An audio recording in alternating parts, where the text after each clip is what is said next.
Hi everyone and welcome to the Neil Haley Show. I'm on location in Moundsville, West Virginia, and I'm excited to welcome the winner of America's Got Talent 6th season, Landau Eugene Murphy Jr. Thanks for stopping by. So when you grew up in Detroit, so you went from West Virginia, Logan, West Virginia to Detroit, what was the better place you were living wise? In Logan, or was it a little harder in Detroit?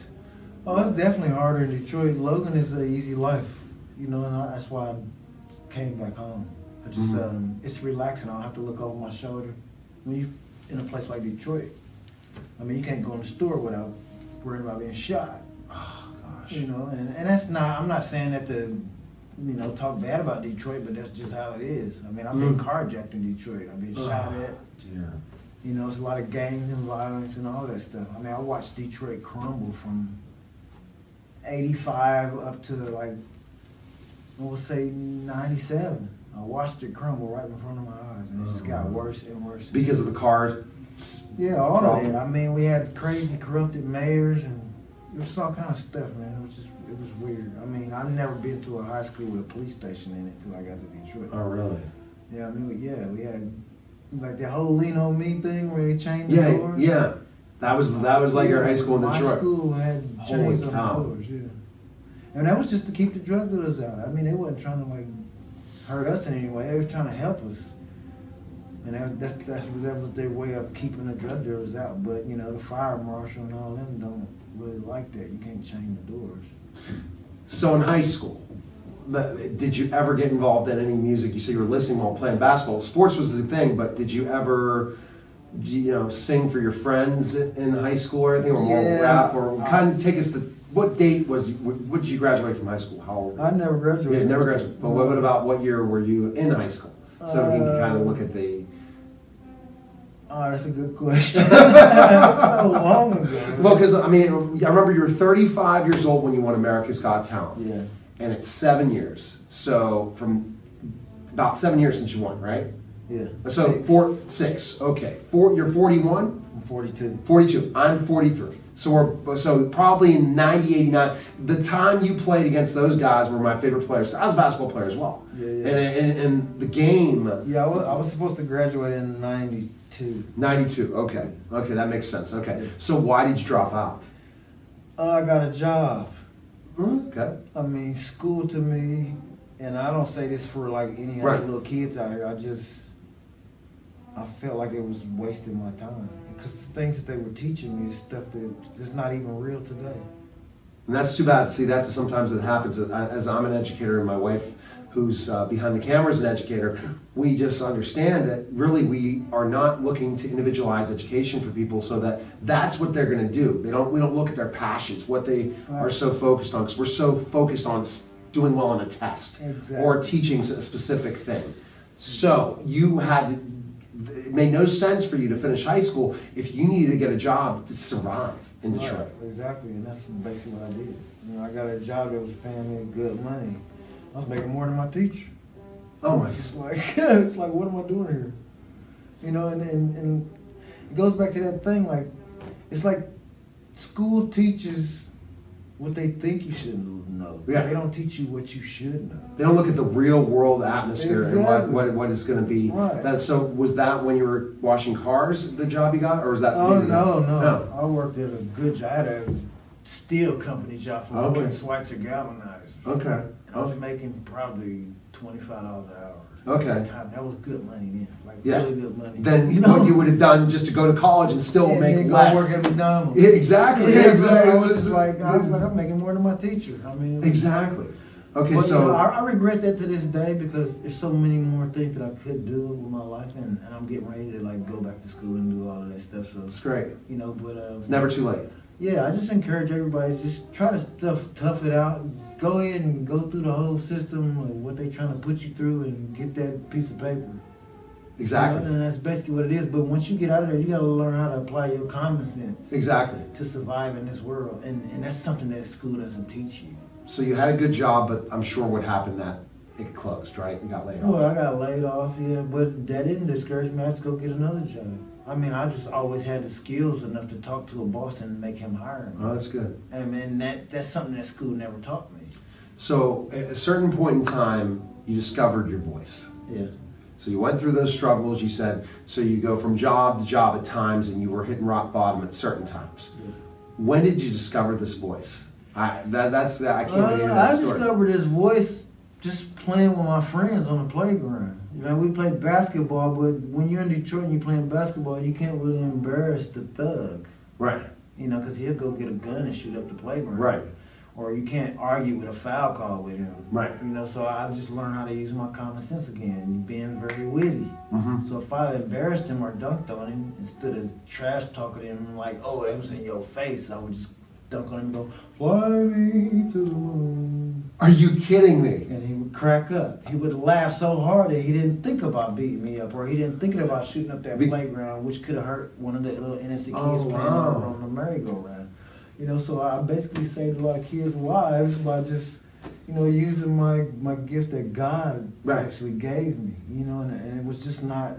I always cheer for the underdog. I never, you know, when that one kid was over there that didn't nobody want to pick, I would pick him. Exactly. Because I knew exactly what I could use him for. Like, he might not be the best defender or block a shot, but I guarantee you, if they ignore him long enough, and I can give him enough confidence to shoot that shot out of the corner, he's going to make it, you know, at least 2 times out of 5. So you got that voice, you said, by playing around the playground, but I think in the story, how did you figure out that you had that voice? Was there, you're a good impersonator. You probably started out with impersonations first, right? Not just singing impersonations. I started doing like the whole Michael Jackson thing. I mean, I had socks and my brother would make the gloves for me, and you know, I would go to my high school dances and win the dance contests like every year.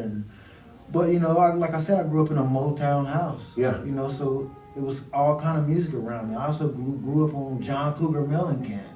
Bryan Adams, Cyndi Lauper. Can you sing Bryan Adams? Give Yeah. me a bar of Bryan Adams. No. Come on. No. But I grew up on that. I grew up on, you know. The summer of Summer of '69. There you go. Oh, yeah. So you were the kind of person, you had the headphones and they could hear you down the street. Exactly. I didn't notice that they could hear me until I turned around and they're standing there like, you know, and then it was just like, hey man, you really got a good voice. Then my sister, my oldest sister Pamela, she encouraged me. She would tell me I'll always make it. But most of my friends and other close people around me just told me that I couldn't sing, you know, and it was just like, I just kept doing it. I didn't actually do it for competition. My biggest fear is competition. Like I don't like, you know, making somebody feel less of a man than me. Yeah. So like even if you can sing real good and I can sing good, and we go out to this competition and I win the whole competition. Right. You know, what does that do to you? Yeah. So you really think of others. Yeah, exactly. So even that's why when you sing on American Got Talent, I didn't do the big song and dance like, oh yeah, I won. I couldn't do that because I just beat some kids. Right. Understand. You know what I'm saying? I just beat somebody with a dream and a goal just like me. Right. So my thing is just to encourage you to keep going and don't think that this is just the end of the road right here. There's a whole lot more things out for you to do. And in this, and even in the music industry or whatever your goals are, your dreams are. So, your dream and goal, never to try to be a professional singer. That was not when you were working in Detroit and doing that. You never said, I want to be a professional singer. I was going to the NBA. But you're going to the NBA. Okay. Yeah. So after you're going to the NBA and you're not a professional singer, give us this kind of timeline. How many years were you working to finally you started performing some? Because you performed some before America's Got Talent, right? Yeah. I've been working probably since I was 16. Okay. You know, shoe stores, the construction, dealerships, you know, all type of things, steel mills. Right. But I didn't. When I moved back from Detroit to West Virginia, which was in '99. Okay, so you're back in West Virginia. Okay. Yeah, but before I left Detroit, I started going to clubs. You know, and I would go in there and grab the open mic nights and sing for people. What kind of song? The Sinatra stuff yet or not? I was doing a lot of R&B. I was doing, you know, Boyz II Men, New Edition. Oh, cool. Belle Biv DeVoe. Did you end up getting to meet these guys after winning? Did you got to meet them? Yeah. That's gotta be cool. I was singing like a whole lot of R&B, and then while I was working at Chrysler, I would sing like any songs just to make my day go by. My boss actually came in the back where I was working and just stood there and listened to me. And he was like, wow, 'cause I was singing like Frank Sinatra. Yeah. And it was just, my friends thought it was hilarious. So you were karaokeing before karaokeing, right? Yeah, before I started doing like going to bars and doing karaoke, I used to just do it for my friends. I used to just clown around. Okay. They thought it was hilarious to see me singing Frank Sinatra. I mean, how many not professional singers, I mean, you're a professional singer, but non-trained are out there that have the success? You just, as you said, it's the faith. It's God saying, as someone like you, I'm going to give them the most success so you can give back. Yeah. And then and teach people that you can do whatever you want to do. So okay, so let's just jump right back to, we're getting a good background on you. Now let's talk about Before America's Got Talent. So basically, who told you to go and try to audition America's Got Talent? God. God did. And it was one of those things where you just feel like you had nothing else to lose. At that point in my life, my marriage was breaking up. My wife was like doing her own thing, and so I moved in with my mom. And then someone robbed my house while I was gone, took all my clothes, furniture. And you're in Logan now, right? Yeah, I'm in Logan. They robbed my house up in Whitman Hall. They took all my furniture, all the copper out of the walls. And I was mad. I was mad at the world. And my eyes just filled up with tears. And I was just so mad. And I remember going in my mother-in-law's room and just sitting on the bed like, okay, what am I gonna do? What are you trying to do to me? Right. Like, everything that I worked for was gone. And I had been working for Jack Whitaker before he laid me off before then too. So I was making $33 an hour. Mm-hmm. You know what I'm saying? For West Virginia, that's good. Yeah, exactly. I was making good money. And then once he got in all that trouble and got laid off, and he laid us all off, it was just, you know, I hit like back down. So I started doing like shows for the weekend programs and vaudeville shows and the Children's Home Society, Logan Chamber of Commerce dinners. You know, I wasn't making no money. I was just doing it out of my kindness of my heart. For your performance. But like I said, the whole thing with my wife, you know, it crushed me, you know, and I went in my room and I was just like, okay, God, what do you want from me? And he was just like, all you need is a bigger stage. I've taken everything out of your life that has been stopping you this whole time. Wow. Including that woman. So explain to us, did AGT contact you? This is all you? Because I know they have people who are looking. You have to contact them. And I think I was blessed. And that's how I know this. It has nothing to do with me. This is God's hand, and He's moving everything. It's because I grew up in a YouTube world, me and you both. But no one ever captured me singing Frank Sinatra. No. No one ever filmed me doing the things that I've done. No.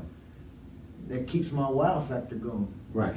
So when I went on TV, everybody was like, what? Where did this guy come from? Just think if I'd have been on YouTube for 5 years. That you were worth nothing and you would not get the opportunity of the AG and you wouldn't have made your money because none of those people are making any money. Exactly. Or they make some, but not to the point where you can win $1 million and get perform in Vegas and become a celebrity. Exactly. Meaning, so God made that decision. No one ever filmed you. And so, but YouTube's not really YouTube in 2010 like it is today. It started to be, but you know West Virginia, as you know Pittsburgh, we're behind the times, right? YouTube wasn't as everything. I'm talking about just even in Detroit when I was doing it then. There was nothing. No one filmed you. Everything. Isn't it amazing? Like you talk about the Goldbergs and how that Adam Goldberg, the real Adam Goldberg, the creator of ABC's The Goldbergs. What? He filmed his stuff since he was like 10, and you were never filmed singing. Just imagine that. Never. None of the talent, nothing. It's shocking. Okay, so you contact them. Now tell me, you pick up the phone. They say how you can audition for America's Got Talent. No, it didn't happen like that. It was one of those situations where I was sitting in my room talking to God, and I asked Him, you know, what are you gonna do? And He's like, all you need is a bigger stage. And I was just like, okay, how do I find that? And then, right at that moment, the TV in the room went to a commercial, and it was Howie Mandel.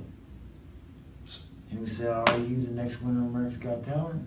Do you have what it takes to And the headline money. your own show in Vegas? Are you our next $1 million prize winner? And I was just like, what? And I got like this cold chill over me, like he Yeah. just walked in the room and wrapped his Heck arm yeah. around me, and it was just like, This is a so that presence just God. made me cry even more. Mhm. And I sit there, and I was like, wow, this is not happening. This is really not happening. Right.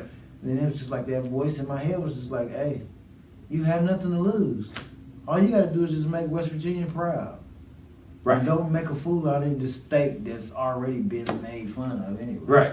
Okay. And so it's just like, okay, I went in the other room, signed up online, and I waited. I waited for a confirmation email. Okay. For like 6 months. Oh, jeez. And then when that confirmation email came in, they told me to wait for a phone call. So I waited again for about, I'd say 3 months. Wow. And then when they called, I was trying to work things out with my wife. And so I happened to be at her house, up at her mom's house, and they called that line. Right. And they called, she picked the phone up. And they was like, hi, this is, I think he said David Hasselhoff from America's Got Talent. We're looking for Landau Eugene Murphy Jr. She was like, yeah, right. Click. Oh, no. Hung the phone up. Thank God that they called back. Yeah. And they called back. She started screaming again, and I ran downstairs and I grabbed the phone. When I got the phone, they asked me, I had several different states that I can come in 2 different ways that I could do my audition. I could either submit a video or I could come to several different states Right. and do it live. Right. Me being who I am, I'd rather you see who I am personal, Right. straight up, Right. face to face. So I was like, I want to come to one of the states and see you guys. And they go, Yeah. where you want to go? You can go to Texas, North Carolina, Right. blah, blah, blah, Boston. I was like, New York. There you So go. I already knew what I was going to do. I'm going to do Frank Sinatra. Yeah, so Where's the perfect best place to do it in New York City. New York, Chicago, or Vegas. And you said New York. And Okay. so I went to New York, and I put all my money together because they don't pay for anything for you to first get Right. there. So I put all my car wash money and all that stuff together, and then I got on the plane. I got on the plane and went to New York. I got there probably about 5:48 in the morning. Oh my gosh. Stood in line till about 6 p.m. Mhm. And that's just getting in the building. Wow. Yeah, once I got in the building, there was more lines.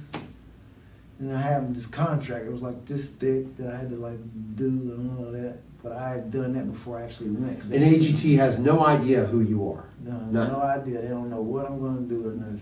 It's a cattle call, pretty much. So I didn't even tell them. I didn't even tell them what I was gonna do. I just really wanted to stay with the way it was. Like, wow, Mhm. where did this guy come from? Right. So you're thinking, strategy, Right. and then you got to realize what makes television. Right.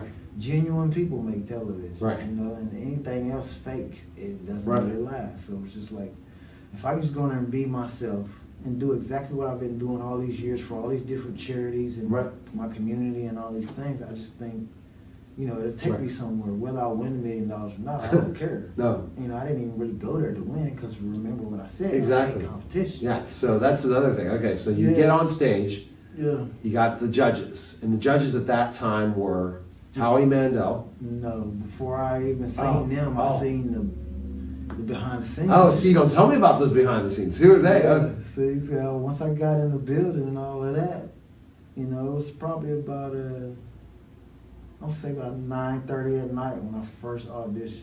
So you audition behind the scenes first before you get in front of the stage in Yeah. front of the judges. And what they do is they take all the acts Mhm. and they split them off into groups. Like if you're a singer with a guitar, you're gonna be in a room with singers and guitars. Mhm. If you're a singer with a group, you're gonna be in a group Right. room. If you're a solo artist like myself, you're gonna be in there with just singers. Right. Right. If you're a dangerous act, swallowing swords of fire, you're gonna be in a room. So with then, them. so these are people just working for AGT that are not the stars Right. who watch you Just perform. behind the scenes So producers. did you kind of set up yourself saying, I don't want to do this show-stopping one. I'm just going to do enough to show, hey, I should be on TV to get the audition. Oh no, I had it like I was gonna make them notice me. Okay. I mean, and what they did is they put us in a room like this, and there was a bunch Right. of chairs on the Right. wall like that, and then they had like the judges back here at this table. Right. 2 judges, and then they got like a tape Okay. X on Okay. the floor, Okay. carpet floor like this. Okay. You walk in and you sit there. Everybody sits there and they call you up one by one. But see, I went to the end of the road because I thought that they was going to call me last. And they called you first. But they called me first. But I was the only one that listened and read my contract, I guess, because they said you had to bring a 90-second instrumental to the song that you're going to sing. Oh, wow. So I had my instrumental track, and they didn't have a recording player for me to play it. So they was like, oh, you brought your track. Okay, well, don't worry about it. We're going to go down here and get someone to bring a radio up here so we can let you do it. But Okay. can we just go ahead and get rid of go to the rest of the people? I was like, yeah, that's cool. So I sit there. But thank God I got to sit there. Right. Because I watched everybody perform. I watched everybody get up there Are you kidding me? and sing a cappella for these judges and not make eye contact with them, twisting their hair while they're singing, rocking back Oh my and gosh, forth. yeah. I just watched them break down. I'm sitting there like, man, this is like the biggest competition of your life, and this is how you do it. I'm like, no, I get in there, I'm gonna do Okay. it. And so then they got through with all of those people. And then they get the still radio. haven't. They still haven't brought the radio in. So they're like, okay, Mr. Murphy, we don't know what we're gonna do. We're still waiting on the radio. I was like, don't worry about it. I can do it a cappella. So I got up. Okay. I went out to the X, and they said, okay, what are you gonna do for us? And I was just like, I sing all different type of genres of music, but right now I just I'm gonna give y'all a taste of some of this Frank Sinatra, but I sing everything. And they was like, okay, go ahead. And I started singing, I would sacrifice anything come what might for the sake of having you near, in spite of the warning voice comes in the night and repeats how it yells in my ear. Don't you know, you fool? I started singing that song and they was just like, what? Now I look back and every contestant is over there like this. And I'm in the middle of the floor and I'm snapping my fingers and I got these judges just like melting. You know, but Wow. nobody else got up and did that. And There you so go. they was just like, okay, everybody, we'll call you, if you get a call, you're on the show. If not, then thank you for coming out for the audition. You should be Okay. expecting that call around May, Okay. April. And I was just like, wow. Not you're waiting that time. Yeah, Oh, so so this I is not did- you're not in front of New York City on the stage. This is November the 16th of 2010. Mm-hmm. And I'm waiting on them to call me in May to come back and actually April to come actually do the thing that you guys saw on TV. So most of us have seen the TV. I'm so glad we got the backstory because it's not enough time. We could talk for hours. So we go through the whole process. You win America's Got Talent. You blow America away with the great Sinatra singing and all these different things. What's happening with you right now? 6 years later, what are you doing after you headline in Vegas for a year, right? Yeah. After Vegas, what? Quick, After short. Vegas, well, I went to Vegas and I was just like, I gotta hurry up and get out of here. You know, 'cause Okay. I can't deal with Vegas for no more than a week. Because I don't gamble and Right. it's just not my atmosphere. Right. I love performing in Vegas though, don't get me Yeah. wrong. But anyway, after I got out of that, I just been touring. I went back to my home state and you know, I did all the same charity events that I've been doing Mhm. before I became famous. I just never lost sight of what touches my heart. So you tour all over the country. Yeah, I've been in China, Germany, All over the world. all over the Wow. United States. Wow. You know, and I just wrapped up my year last year with the Boston Pop Symphony Orchestra, which How is about 4 that? shows that I've done with them now. And now we're working on probably a tour in 2018. Fantastic. And I'm just wrapped up my 3rd album. My 2nd album, the first album was on Sony Columbia Records, Mhm. titled That's Life. Mm-hmm. The 2nd album was a self-titled album. It was called Christmas Made for Two. I donated all the proceeds to the Children's Home Society of West Virginia. Mm-hmm. My 3rd album is a self-titled album, Landau, and it's got 2 original songs plus the Great American Songbook and some Bruce Hornsby and all these other good genres that I love That's on cool. there. And right now I'm working on my 4th album. Awesome. And I'm still just touring around the world. It's been 6 years.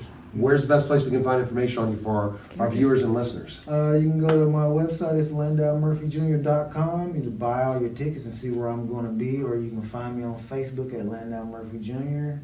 and on Twitter at Landau Eugene Jr. All right. Well, Can't wait to watch you perform tonight. Thanks a lot. Your story is just amazing, and thanks again for taking the time to talk to me. Appreciate it. Appreciate you. All right, thanks. You're watching the Neil Haley Show, and we'll be back in just a moment.